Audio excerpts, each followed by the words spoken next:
నమస్తే, welcome to Disha TV. తాజాగా CM Revanth Reddy press meet నిర్వహించారు. ఆ ప్రెస్ మీట్లో అదానికి సంబంధించిన డొనేషన్ ఏదైతే ఉందో దాన్ని వెనక్కి పంపిస్తామని కూడా ఆ ప్రెస్ మీట్ యొక్క ఉద్దేశం. మీ 100 కోట్ల రూపాయలను యంగ్ ఇండియా స్కిల్స్ యూనివర్సిటీకి బదిలీ చేయొద్దు అని చెప్పి విస్పష్టంగా వారికి లేఖ రాయడం జరిగింది.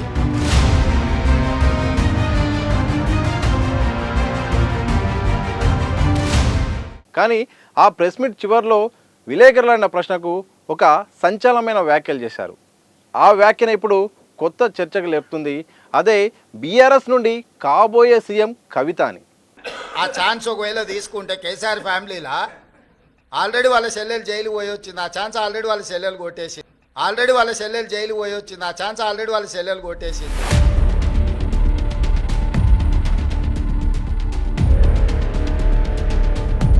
సరే, కేటీఆర్ గురించి అడిగిన ప్రశ్నలో, అదాని గురించి అడిగిన ప్రశ్నలో ఆయన సమాధానంగా చెప్తూ ఒక సంచలనమైన చర్చకు తెరదీపారు. ఎందుకు ఇలా చెప్పాల్సి వచ్చింది, దాని వెనుక ముందు కారణాలు ఏంటి, చాలా ఉంటాయి. కానీ ఒక సీఎం స్థాయిలో చేసిన వ్యాఖ్యలు చాలా ఇంపాక్ట్ ఉంటాయి. ఒక రాజకీయ నాయకుడు ఏదైనా ఒక వ్యూహాత్మకంగా చేస్తారు. ఊరికే మనం ఆ ప్రెస్ మీట్లో విలేకరులైన ప్రశ్నకు సమాధానంగా చెప్పిండని అనుకుంటాం, కానీ దాని వెనుక చాలా వ్యూహాత్మకంగా అడుగులు వేసి ఆ పేరు కానీ చెప్పినట్టు అనిపిస్తుంది. ఎందుకంటే ఈ మధ్యకాలంలో కేటీఆర్ దూకుడు పెరిగింది.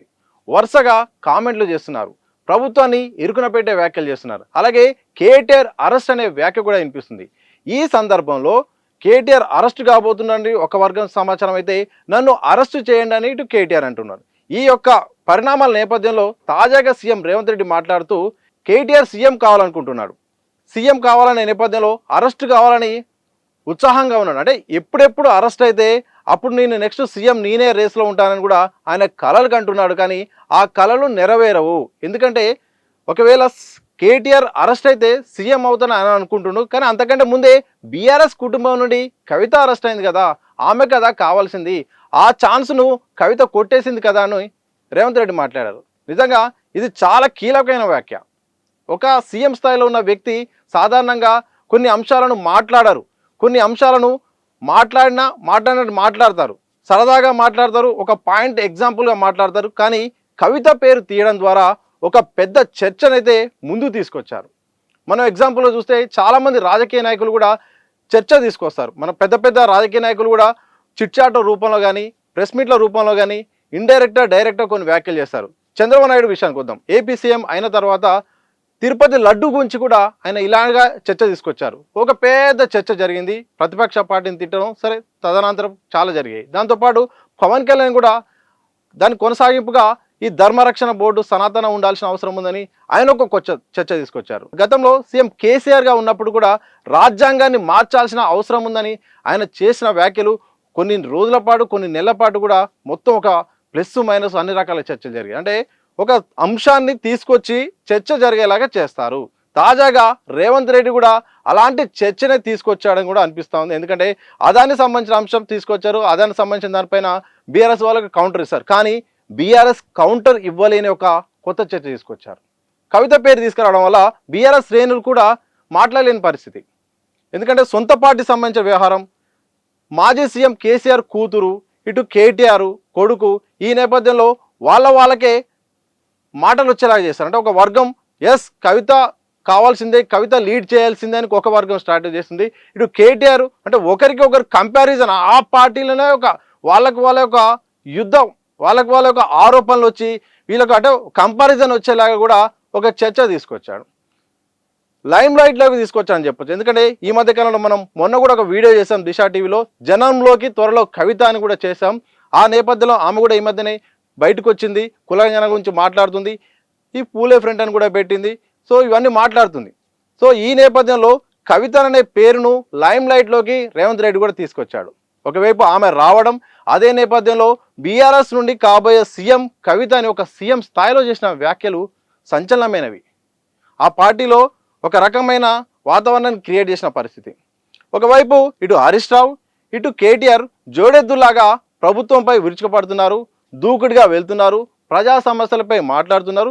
సరే, బీఆర్ఎస్ ఓడిపోయిన దగ్గర నుండి కూడా సీఎం కేసీఆర్, మాజీ సీఎం కేసీఆర్ కూడా సైలెంట్లోకి వెళ్ళిపోయారు, ఫామ్ హౌస్కే పరిమితమయ్యారు. సరే, వ్యూహాలు రచిస్తున్నారు, అది వేరు విషయం. అయితే ఈ నేపథ్యంలో కవిత, కేటీఆర్ అరెస్ట్ అయితే కవిత వస్తుందా, మరి తర్వాత అరెస్ట్ అవుతాడా అనే చర్చ నేపథ్యంలో ఆమె రావడం, ఆమె జనంలోకి రావడం, ఇదే సందర్భంలో ఇదే నిమిషాల వ్యవధిలో సీఎం స్థాయిలో ఉన్న వ్యక్తి ఒక లాజిక్ పాయింట్ పట్టుకొని వాళ్ళ మీద ఇసిరేయడం, వాళ్ళు ఆ ట్రాప్లో పడిపోవడం, ఒక రకంగా బీఆర్ఎస్ పార్టీని డైలమాలో పడేశాడు. సో ఎవరు లీడ్ చేస్తారో అనే చర్చలో ఇప్పుడు కవితను ముందు తీసుకొచ్చాడు. ఒకేసారి తెరపైకి తీసుకొచ్చి ఇప్పుడు హరీష్ రావు, కవిత ముందుకు వచ్చేసారు. అంటే ఒకవేళ కేటీఆర్ అరెస్ట్ అయితే, సార్ కేటీఆర్ అరెస్ట్ అయినా కాకుండా ఆల్రెడీ కవిత అరెస్ట్ అయింది కదా, ఆమె కదా సీఎం కావాల్సింది, కేటీఆర్ ఎలా అవుతాడు అని కూడా ఈ అంశం తీసుకురావడంతో ఇక ఆ పార్టీలో ఒక చిన్నపాటి ఒక కోల్డ్ వార్ దుమారాన్ని కూడా సీఎం అయితే తీసుకొచ్చినట్టుగా అనిపిస్తూ ఉంది. ఒక సీఎం స్థాయి, నేను చెప్పినట్టుగానే ఒక సీఎం స్థాయి కానీ ఒక పార్టీ అధ్యక్షులు కానీ వాళ్ళు చేసిన వ్యాఖ్యల వెనుక చాలా రకాల మీనింగ్స్ ఉంటాయి. ఒక వ్యూహాత్మక ఎత్తుగడ ఉంటుంది. ఈ ఎత్తుగడ నేపథ్యంలో కేటీఆర్ దూకుడును తగ్గించడానికి, కేటీఆర్ దూకుడు వరుసగా వెళ్ళిపోతున్నాడు, విమర్శలు చేస్తున్నాడు, ఆరోపణలు చేస్తున్నాడు, ధర్నాలకు వెళ్తున్నాడు, ప్రభుత్వాన్ని ఇరుకున పెడుతున్నాడు. ఈ ఇరుకున పెట్టే క్రమంలో ఆయనకు బ్రేకులు వేయడానికి కవిత అనే పేరును సీఎం రేవంత్ రెడ్డి తీసుకొచ్చినట్టుగా తెలుస్తూ ఉంది.